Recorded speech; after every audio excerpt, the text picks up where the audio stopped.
खुलुमबाय लोगोफोर, welcome back to board education. लोगोफोर, जों बेखौ सोलोंबाय दि सक्सेसफुल बोरै नुयो, नाथाय जों बेखौ सोलोङाखै दि गावनि जिउखौ माबोरै अर्गेनाइज खालामनो जायनि गेजेरजों जों सक्सेसखौ फिल खालामनो हायो। जेरै मोनसे कारआ गावनि मोनब्रै व्हीलआव बेलेन्सै थायो, बेबादिनो जोंनि जिउआबो मोनब्रै क्रुशियेल एरियानि गेजेरजों बेलेन्सै थायो।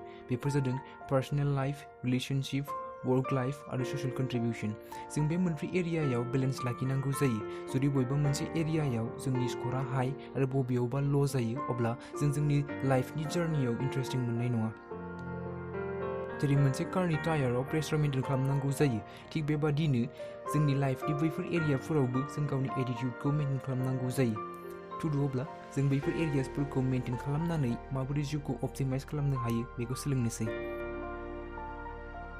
फार्स्ट व्हीलआनो जादों पार्सनेल लाइफ। जों बेसादफोरखौ बियो माबोरै बिदि नोजोरजों नाया, जों बेफोरखौ जों निजे माबोरै बिदि नोजोरजोंसो नायो। आरो बे थारबोदि नों निजे जेरैबादि बेबादिनो नों बुहुमखौबो नायगोन। फर एग्जाम्पल, मोनसे स्टेचु दङ, जुदि बेखौ सोरबा बिजनेसमेना नायो अब्ला बेयाव बियो बिजनेस नुगोन, आरो बेखौ जुदि सोरबा आर्टिस्टआ नायो अब्ला बेयाव बियो आर्ट नुगोन। सिमेन्ट बानायग्राया बेयाव सिमेन्ट नुगोन आरो खामानि मावग्राया खामानि नुगोन। माने बेयो सैथोदि नों निजे जेरैबादि बेबादिनो नों बुहुमखौबो नायगोन। अब्ला बुहुमखौ जों बयनिख्रुइ साबसिन नुनो थाखाय जों गिबियाव गावखौनो साबसिन खालामनो नांगोन। जों जेब्लाबो ग्रेटफुलै थानांगौ जोंनियाव मा दङ बिनि थाखाय। मानोना नों दिनै माबे सिटुएसनाव दङ बेयाव गोबां सुबुंफोरनि आखाइ दङ, नोंनि आइ आफाखौ हमनानै स्कुलनि बै सुइपारफोराबो।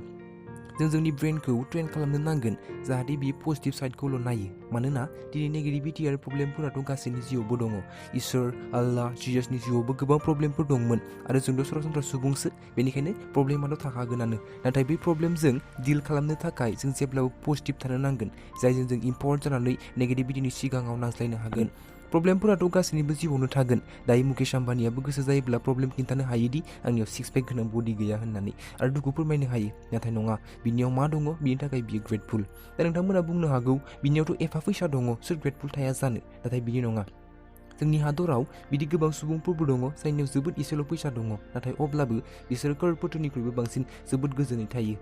आरो आं बेखौ बुङाखैदि नोंथांमोना खालि ग्रेटफुल था आरो जेबो मावनाङा होननानै, नाथाय नोंथांमोना ग्रेटफुल थानानैबोथ' दावगालांनो हायो।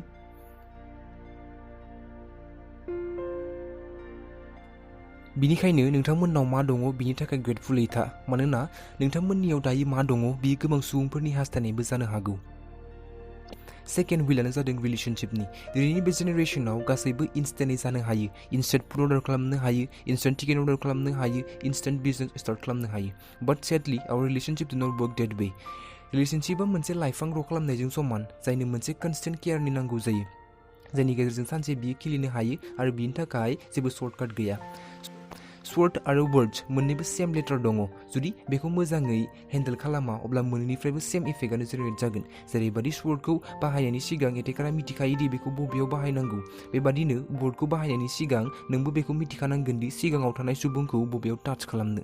मानोना सोदोबजों माखासे नुनो मोनि प्रब्लेमफोर जेनेरेट जानो हागौ। बेनिखायनो रिलेशनशिपखौ साबसिनै लाखिनो थाखाय फार्स्ट प्रिन्सिपालानो जादों माबा मोनसे बुंनायनि सिगां एसे सानग्रोनानै बुं, आरो सेकेन्ड प्रिन्सिपालानो जादों सेपारेट द एपिसड फ्रम द पर्सन।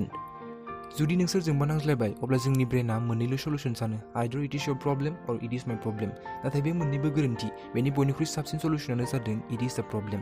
रिलेशनशिपनि विलखौ मोजाङै मेइन्टेन खालामनो थाखाय मोननैबो प्रिन्सिपालखौनो गोसोआव लानांगोन। नाम्बार 1, जिखियानो बुङाथों मानो एसे साननानै बुं। नाम्बार 2, प्रब्लेम्स आरो पार्सनखौ आलादा खालामनानै हो। थार्ड व्हीलआनो जादों जों बै सुबुंफोरजोंसो कम्पिटिसन खालामो जायनि वर्क लाइफ आरो लाइफ स्टाइलाव एसेब्लाबो जोंजों गोरोबो। सासे दखानिया गुबुन सासेजों कम्पिटिसन खालामो, सासे इउटुबारा गुबुन सासे इउटुबारजों, सासे बिजनेसमेना सासे बिजनेसमेनजों, आरो सासे स्टुडेन्टआ गुबुन सासे स्टुडेन्टजों कम्पिटिसन खालामगासिनो थायो। नाथाय बेयो मोजां खामानि नङा। एप्पलनि फाउन्डार स्टिभ जब्सआ बुंदों दि गुबुनजों कम्पिटिसन खालामनाया गावनि क्रिएटिभिटिखौ फोजोबस्रांना लानायजों समान। मानोना कम्पिटिसनजों नों माबा मोनसे गोदान क्रिएट खालामनानै नङा, कपि खालामनानैसो ग्र' खालामनो नाजागोन। कम्पिटिसना गाज्रि नङा, नाथाय कम्पिटिसना हेल्दि जानांगोन। हेल्दि माने कम्पिटिं विथ योर सेल्फ। सानफ्रोमबो गावनिख्रुइनो साबसिन जानो नाजा, गुबुननिख्रुइ साबसिन जानो नाजानायाव जेबो ओंथि गैया।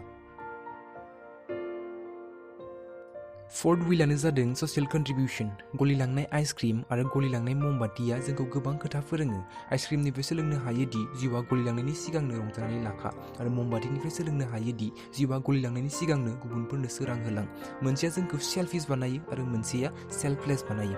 आइसक्रिम आरो ममबाति मोन्नैबो गलिलाङो, नाथाय मोन्नैबो गलिलांनायनि रिजना कमप्लिटलि डिफारेन्ट जायो। दा नोंथांमोना गावसोर डिसाइड खालामनांगोन गावनि जिउआव आइसक्रिमनि आइडियलजिखौ एप्लाइ खालामनो ना केन्डेलनि। गौर गपाल दासआ गावनि बे बिजाबाव गावनि गोबां इन्सिडेन्टफोर खिन्थादों जाय नोंथांमोना गावनि लाइफखौ खिन्थादों, जाय नोंथांमोना गावनि लाइफखौ माबोरै नायो बेनि नोजोरथिखौ सोलायनानै होगोन। दा नोंथांमोनखौ आं बेखौनो बुंगोन, नोंथांमोना बे बिजाबखौ फरायथार। स' दिनैनि थाखाय बेखिनियानोमोन। जुदि नोंथांमोना आंनि भिडिअखौ मोजां मोनो, प्लिज अननानै आंनि भिडिअखौ लाइक खालाम, लोगोफोरजों शेयार खालाम आरो चेनेलखौ साबस्क्राइब खालामनानै हो, जाहाथे नोंथांमोना बेबायदि नलेजेबोल भिडिअखौ थाबैनो नुनो मोनो। अब्ला गुबुन मोनसे भिडिअआव लोगो मोनलायसिगोन। टिल देट जोथोनै था, बिजाबखौ फरायबाय था, एन्ड थेंक इउ।